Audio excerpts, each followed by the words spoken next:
falar agora sobre os escândalos, então, que têm se sobreposto em relação ao Ministério da Educação, né? A gente tem essa fala ali do presidente do Fundo Nacional do Desenvolvimento da Educação, dizendo que os pastores só rezavam ali nas agendas oficiais da pasta.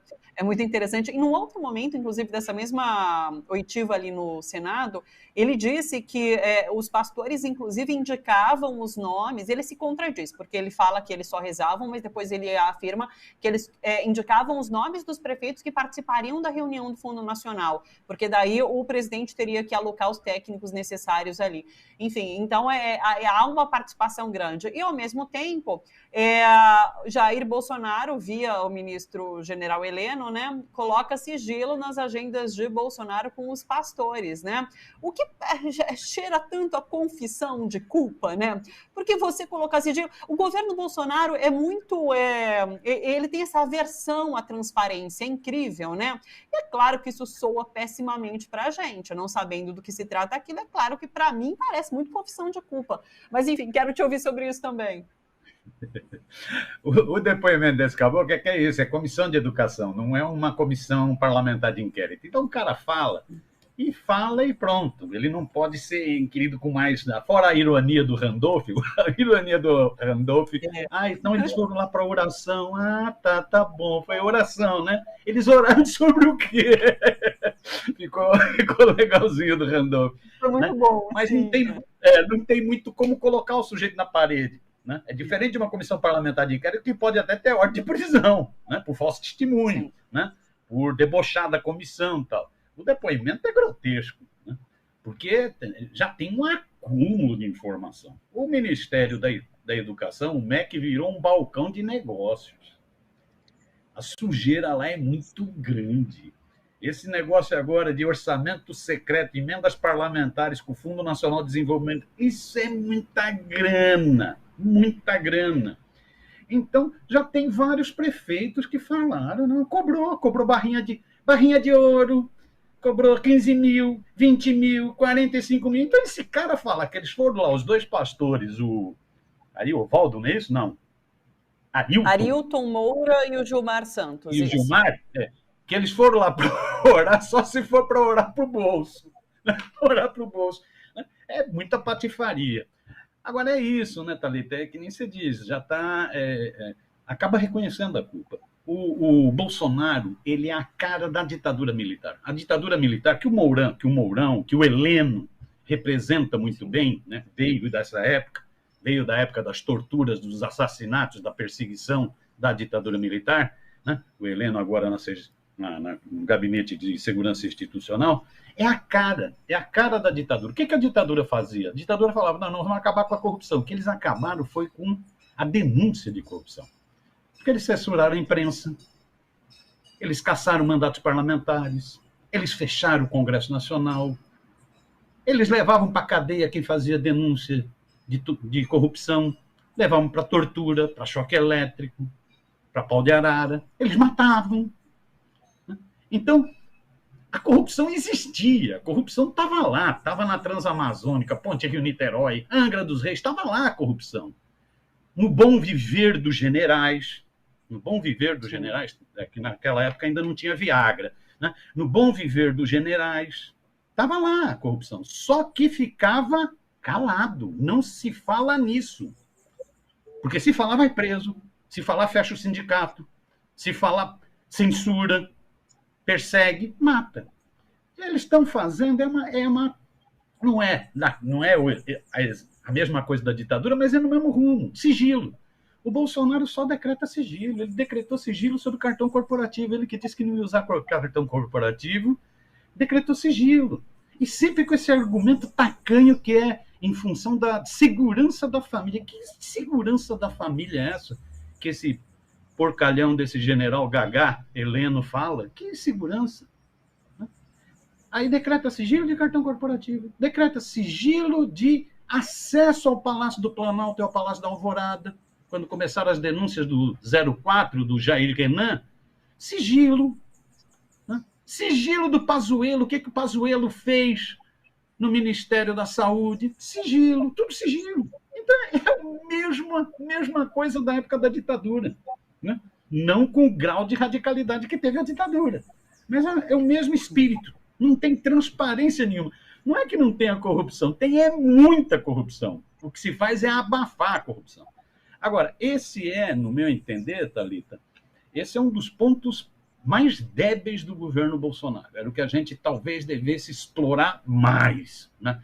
Tacar o dedo na ferida, dói, vai apertando a ferida. Vai apertando a ferida. Porque aí você vê, eles estão desesperados. Eles fizeram de tudo esse final de semana para abortar a comissão parlamentar de inquérito. Já estava com 27 assinaturas. Eles conseguiram retirar 3 assinaturas. 2 do Podemos, 2 senadores do Podemos. Lembra aquele partido do Sérgio Moro? Foram esses, olha os éticos, que bonitinhos. 2 senadores do Podemos e um senador do PDT do Maranhão. Retiraram a assinatura. E empenho pesado, já há denúncias de emendas parlamentares tendo sido usadas para retirar a assinatura. Isso? Se meteu o Álvaro Dias, lembra o padrinho do Moro? O Álvaro Dias? Foi o piloto disso. Se meteu o Ratinho, sabe o filho do Ratão? Se meteu nisso também o governador do Paraná. Né?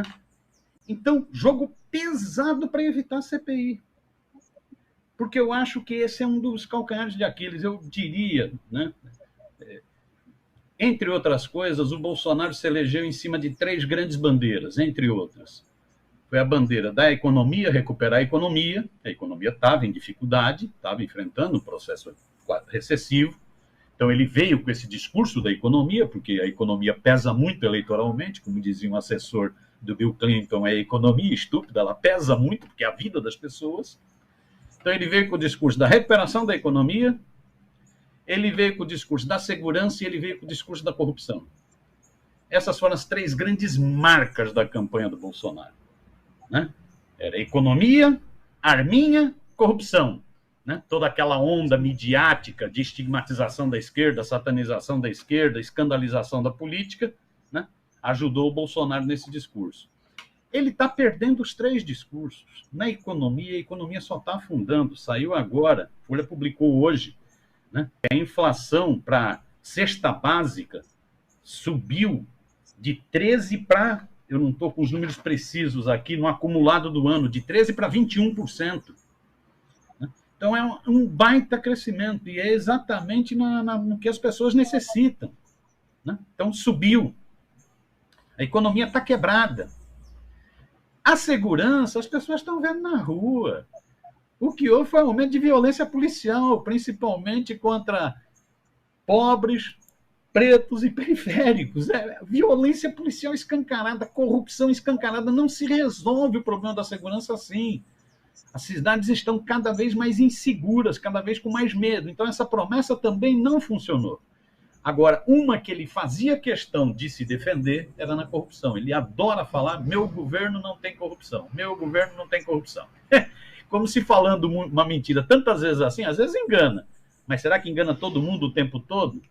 As pessoas percebem, porque vão se acumulando problemas. Você já tinha tido problemas no Ministério do Meio Ambiente.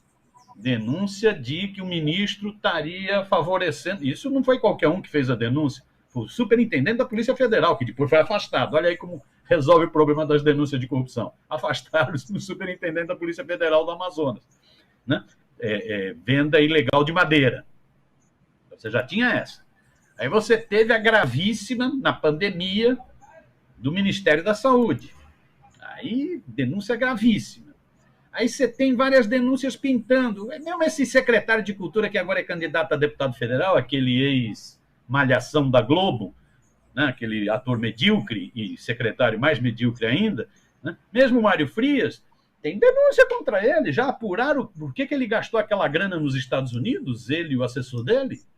Né? O que ele foi fazer nos Estados Unidos? Então, tem várias denúncias. Esse negócio do Ministério da Educação é uma bomba. Esse negócio pode ser pior do que o Ministério da Saúde. Pode ser pior do que o Ministério da Saúde. E isso acaba, então, com esse discurso do Bolsonaro. Isso é que ele tem medo. Por isso que ele censura. Né? Porque isso liquida. Então, se já estava liquidado na economia, que o povo está sentindo, bolso caro. Se já estava liquidado na segurança, que o povo está sentindo, só aumenta a violência, agora acumulado com violência policial. Agora, esse discurso da corrupção, que era ainda o que ele tentava manter, isso está ruindo, está acabando. Por isso ele tem tanto medo, e por isso que eu acho que a gente devia pôr o dedo nessa ferida. Eu acho que a grande briga hoje é para instalar a comissão parlamentar de inquérito do balcão de negócios do MEC. E eu acho muito interessante como esse caso de corrupção ali no MEC, ele envolve várias partes, e por isso essa campanha tão grande para a desmobilização da criação, né? Porque, por exemplo, o presidente ali do FND, do Fundo Nacional de Desenvolvimento da Educação, era ex-secretário do gabinete do ministro Ciro Gomes, né? Então, assim, está envolvido diretamente com o Centrão. Do Ciro Nogueira, desculpa. Tanto é que o fundo foi entregue na mão do Centrão nessa negociação política. Então, assim, o Centrão está envolvido nessa negociata toda. Tem a figura de Jair Bolsonaro via Milton Ribeiro envolvido diretamente, como a gente ouviu no áudio. E agora até os militares entram nesse esquema, porque Augusto Heleno decreta sigilo para proteger, de certa forma, o governo Bolsonaro, né? Ele é um dos representantes das Forças Armadas. Então, assim, envolve todo mundo, tá todo mundo ali sujo nesse esquema de balcão no Ministério da Educação. Então, também concordo, eu acho muito importante insistir nessa história para que a gente saiba os detalhes, para que a gente saiba dos atores envolvidos, porque tem muita coisa para vir à tona. A gente fica besta com tudo isso que tem sido levantado, olha, eu aposto que ainda vai ter muito mais, Miro. Pois é. Eu acho que essa é uma grande bandeira, o movimento social já está levantando isso, né? Acho que vários parlamentares também estão com essa coisa na cabeça, estão como prioridade, né? Aqui destacar o papel que o Randolph está desempenhando nesse sentido, né? Vários parlamentares, né? Porque é o que desmoraliza, mostra que é um governo, como disse aquela menina no Chiqueirinho, que votou no Bolsonaro e se arrependeu, o senhor é uma farsa. Bolsonaro é uma farsa. O governo Bolsonaro é um governo de corruptos. É um laranjal, um autêntico laranjal de corruptos. Então, é cutucar esse negócio. Então, a bandeira da CPI, do balcão de negócios no MEC, me parece que é uma bandeira prioritária, né? Bandeira prioritária, que a gente devia bater mais bumbo, né? Para forçar, porque também aí vai desmoralizando. Vamos pegar, porque o senador do Podemos do Paraná, por que você retirou a assinatura? O senador do PDT do Maranhão, por que o senhor retirou a assinatura? Explica aí, meu. Explica aí o que você está defendendo. Ô, Miro, tem esse lance do Arthur Lira envolvido também, né? Via compra ali dos kits de robótica. Tem muita gente já falando sobre como essa questão de superfaturamento costuma ser para Caixa 2, né? Para fazer Caixa 2 ainda mais no ano eleitoral como esse que a gente está passando. Então, também aí tem um foco de investigação que precisa ser aprofundado, porque o presidente da Câmara, via orçamento secreto, que é outro escândalo, também está destinando verba ali via Ministério da Educação. Escolas fake, né? Como está sendo chamado. É uma coisa impressionante. Deixa de concluir escolas que estavam sendo feitas, né? Para aprovar um negócio super valorizado, né? Isso é mutreta. Isso é grana de campanha eleitoral, isso é grana de esquema de prefeitura, né? Não podemos nos surpreender. O Centrão é isso. O Centrão não se vende, o Centrão se aluga e o Centrão tem projeto. Então, a gente vai discutindo a grande política e o Centrão vai operando a pequena política das emendas, da prefeitura, da escolinha, da capela dos militares, né? Vai operando essa pequena política que rende voto. Infelizmente, rende voto, porque o nível de consciência é muito baixo, né? O nível de politização é muito baixo, né? Por isso que eles tentam fugir.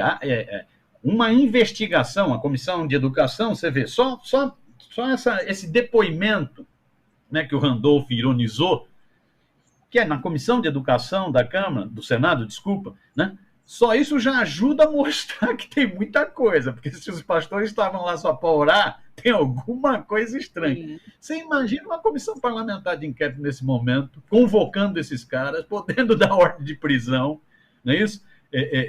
Por falso testemunho. Isso abriria muita coisa. Vamos chamar os dois pastores para falar. Pastor, explica aí, o que você orava?